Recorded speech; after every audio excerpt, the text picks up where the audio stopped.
على الراس على الراس. اهلا وسهلا. شرفتينا ونورتينا دائما. الله يسلمك ان شاء الله، النور باهلها. احكي لنا عن العمل بتاع حضرتك. العمل دي فيديو اسمه بائعة البسكويت.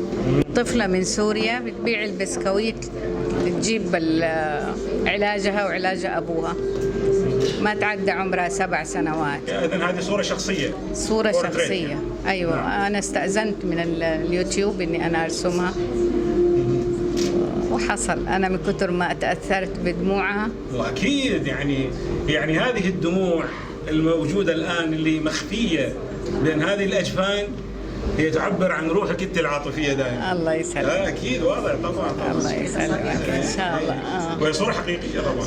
أيوة حقيقية، أنا أصلا واقعية، يعني أرسم واقعي.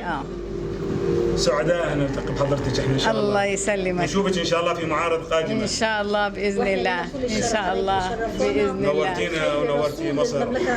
الله يسلمكم إن شاء الله، شرف لي أنا إني أشارك معاكم إن شاء الله. يلا طبعا أكيد. اسمع معماري تشرفي. فوق سعيدة فندم، وطبعا هي بندرس في الهندسة المعمارية. نعم. جزء سعادتك من الفن والاختيار اللون. نعم. وبندرس يعني دايما العمارة مرتبطة بالفن، فأنا طبعا شاكر إن أنا أحضر ايفنت جميل زي كده، وايفنت جاليري لمسات. ده الجاليري نمبر 11 ليا واعتز بيه جدا.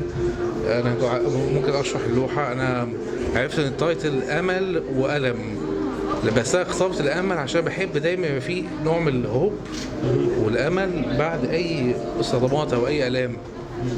فده انا اخترت النخله لانها بتطلع في جو صحراوي وجو يعني قاسي جدا وقله ميه، وفي الاخر خالص النخله. تعرف العراق البلد اللي اشتهر في النخيل؟